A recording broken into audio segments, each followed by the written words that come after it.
Tol, ano yung mga in-upgrade mo dito, Tol? Yung mags ko tsaka Mags. yung mga Switch. Dito sa mags, Tol, anong pa yan? Mags yan?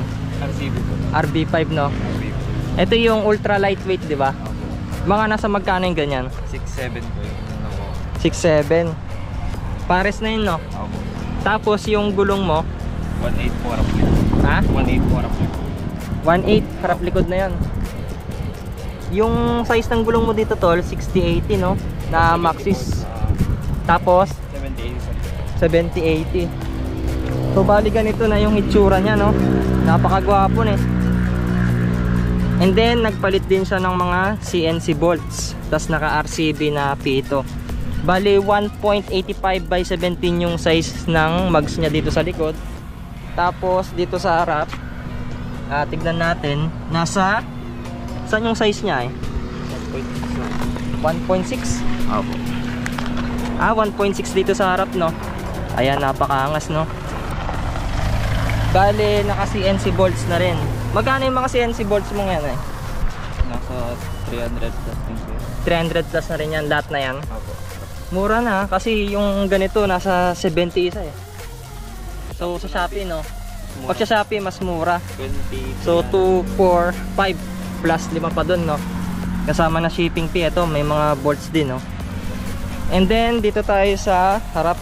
And pakita natin. Dito may kinonvert siya dito, mga sir. So bali ito yung harap niya, mga sir. Napakaangas na rin, no? So simpleng setup lang din. Dito, Tol, magkano bili mo rito sa braking system mo? 800 lang yan. 800 set na yan. Opo. Shopee din, no? Ayan, budget meal na Brembo. So ito mga peke ito, pero okay na yan, no? Pati dito, RCS 19 na copy Corsa. So ang ganda rin, no? Sakto lang din yung kanya, play nya. Opo. Ayan, napakaangas, no? Tapos bali kuan, anong tawag dito? Nasaan yung brake light switch niya Dito ko eh. Kasi pag hydraulic, naka brake light switch, no? Ito. Kasi yung iba, may binibili pang brake light switch nilalagay dun sa may hydraulic. So ito, meron na siyang sariling switch. Tapos naka RM mini throttle siya. Ayan. So may kwan pa yung kwan mo, Tol, may tagas pa. Ano tong kwan? Ito. Nilagyan ng langis. Itong kwan niya para masuksok, no? Tapos itong kwan mo, Tol, yung switch mo, anong switch yan? Ducati switch po na Domin. Ducati switch. Mga pang big bike to, no? Opo. So, try mo nga, Tol. Hindi na siya yung pipindutin mong ganon. Hindi na po. Bababa na lang po. Ay, bababa na lang. Angas, no? Sige. Oo nga, no? Ducati switch. Tapos pagpapatayin mo siya, ay gagano mo lang din, yun na yung kill switch niya. Eto, anong kanyan? Hazard po. Tapos yung Hazard. Sige, pakita natin. Oo nga, no? Tapos ano pa yung feature niyan, Tol, ay? yung passing lights ko yung kaso hindi pa na wiring. Ay, hindi pa na wiring. So ito yung passing light niya, no? Magkano yung ganito, ay? Nasa Shopee po mga 300. Nasa 300. Anong pangalan nung item na to? Ducati switch po. Ducati switch Domino. Opo. Na pang Universal po. Universal. Kasi sa mga Ninja tsaka R6, di ba ganito? Opo. So ang ganda, no? Kasi sa mga kwan, dito nila nilalagay sa left side, alam ko Yung sa Ninja yata, no? So dito nilagay na lang sa right switch. Ay, sa kanan, no? Tapos dito stock to, no? Opo. So ito yung ano to? Park light. Park light, no? Nag-iba-iba yung kulay niya, no? So dito naka CNC bolts na rin yung iba. Tapos may helmet hook. Ayan. Tapos yung iba naka hydro dip na parang carbon finish, ano? And then naka Python na 7,400 terawatt yata to, no? Magkano yung ganito? 1,000. 1,000 plus. Ano yung pinagkaiba niya dun sa stock na ignition coil? Mas malakas siya ko. Mas malakas siya? Dagdag power on dito. Ayun yung pagkakaiba niya. Tas parang maganda ba yung sunog niya? Ganon? Maganda rin. Lumakas naman ang ko yan. Ito pa. Lumakas. So ito, Shopee din to. Ganda, no? Ano yung plug and play na lang to, no? May gano'n lang po. Hindi Ha? lang po siya sakto dito sa may butas. Dito po. Kaya tinanggal mo yung leg shield. Hindi Oo, kaya yung gano'n lang. Yung butas niya dito tsaka dito. Hindi po magkasuot. Dito no. Yung sa negative niyan eh. Ayan. So dito, bumili na rin siya ng cover ng radiator coolant niya, no? Magkano to? Nasa 150 lang po. 150 lang din to. Ano rin, no? Stainless na rin eh. Pang protection dito. Tapos dito, naka TRC na Single ship. single shifter, no? Magkano yan? Nasa 3.7 lang na po ako. 3.7 to. Tapos, ito rin, no? Sige nga, sakay ka nga. Pakita natin kung ano yung itsura niya pagka nakasakay.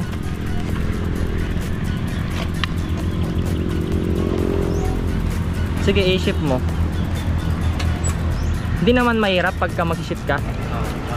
Sanayan lang, no? Parang yan yung talagang unang in-upgrade nila, no? Para di po, Sa mga Raider, ne? Ha? para di po magasgas. Kung naka-stock kasi kaya magagasgas katulad yan. Oo. Kaya yung iba talagang nagpapalit agad, no? Tapos yung sa RCB, anong pinagkaiba nun ay? Yung masibid na. Yung shifter, di ba may mga ganon? Hindi ko pa nasubukan. Hindi mo pa nasubukan. Sa mga sniper, di ba, yun agad yung pinapalitan nila, no? Halos lahat ko. And then dito, anong sprocket mo rito? 1440. 1440. Ilan yung top speed mo dyan? Hindi ko pa natatry ko yan.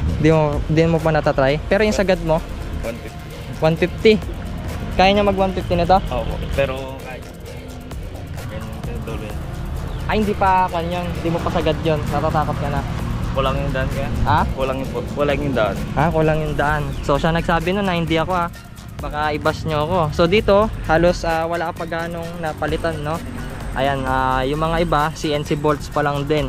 Tapos ito, naka king drag siya na semi flat seat ata to, no? And then tinanggal niya yung grab bar para pag may umangkas sa chicks, pag nagpreno siya, alam nyo na yung mangyayari, di ba? Yan yung tinatanggal nila rito, no? Gwapo, no?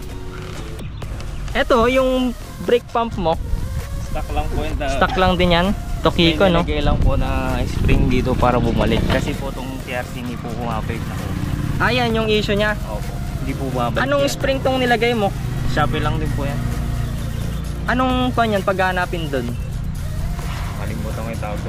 Parang Send ko na lang yung link sa amin. sige, sasend niya yung link sa atin, tapos idadrop natin sa pin comment at sa description box, no? Yung mga pinagbibili niya rito. So pakita natin ng malayuan. Ayan, simple lang yung datingan niya, no? Ang gwapo. Napakaangas. So dito, ano to pinakuan mo to? O binili mo na to? Yun lang to. Sticker lang po. Ay, sticker lang to. Pati ito. Kala ko hydro dip siya na carbon yung kuan. Sticker lang pala, no? Napeke ako dun, Magkano yung paganyan? Pinili ko sa Shopee po 300. Tapos ikaw na lang Pinakabit lang po sa nag-sticker. Mm. Bali 500 po yung pakabit. Ganda, no? Pati itong harap. Angas, no? Di mo mahalatang sticker, oh. So idadrop ko na lang din yung link ng sticker dito sa baba, mga sir, no? So ganyan yung itsura niya. Simple lang din yung tayo. Ayan, pang chicks lang yung setup natin dito, no? Eto tol, ano tong nagre-rainbow na to? Then kay yung titanium na ko alam tawag tong Key cover. Opo. Magkano yung ganyan? Nasa 200 din nata. Eto lang? Opo. 200 na to? Opo. Kamahal, no? Tapos may nakita pa ako rito, ito. Kasama na rin to. O iwalay. Wala yun kuya. Frame cover po ng Magkano to ay? nasa 700 po. Ito lang? Opo. Ay, hindi pa kasama tong TRC na to. Hindi kayo magkadampi. Magkaiwalay to? Mali sa kapila kami. Ayan. So, 700 din tong isa o pares na? Pares na. Ayan. Kasi ganyan yung sa Malaysian ko eh. Ganyan yung mga setup. So, bali Malaysian yung isa-setup mo rito, no? Opo. And kaya ganyan yung pinagbibili niya, no? So, ano pa yung mga next i-upgrade mo dyan, ay? Yung arm po, tapos easy. Anong swing arm papalit mo? Yung DT10 po. Ha? DT10? CNC. Mga magkano yun? Nasa 5,000 plus po. 5,000 plus. Tapos yung isa pa, ECU po. Yung full stand na ECU. NK full stand po. magkano yun? Nasa 8,000 plus po. 8,000. Yung parang Yung mobile tuning na Oo, cellphone. tas yung parang iba-iba yung kanya, no? Pagka pinandar mo, yung parang nagwawala siya. Opo. Yung naka-idle rumble pag ganun. Oo. Ayan, so abangan natin yung isi-setup niya rito, no? So kung makabili siya, try natin i-vlog, no? Para makita natin, no? Kasi wala pa ako ganong nabablog na mga Raider FI, puro TMX tsaka click. Magkano na lahat gastos mo dito, tol? 20k po. 20k na yung gastos mo dito? 20k plus po. 20k plus, mga 21, 22 ganon.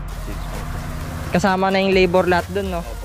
Baka sabihin nila mahal yung gastos mo. Hindi, yung Hindi. sa mags pa lang po kasi umabot na ng 12k. Wala 12K. po yung labor doon. Wala pang labor dun. Lahat na yan. May mags po. So yun, narinig niya siya ang nagsabi, hindi ako yung nagsabi, no? So nasa 20k plus na po yung gastos dito. So ito na po yung setup. So yung una talagang pinapalitan dito yung single shifter tsaka mags, no, sa Raider, ne?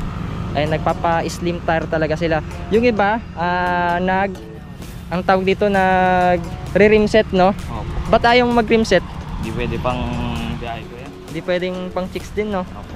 Ayun, lalo na pag mabato yung pupunta mo, mga bukid-bukid, no? Pwede yan kayo, pwede pang daily. Pang daily, no? Kasi tubeless yan, eh.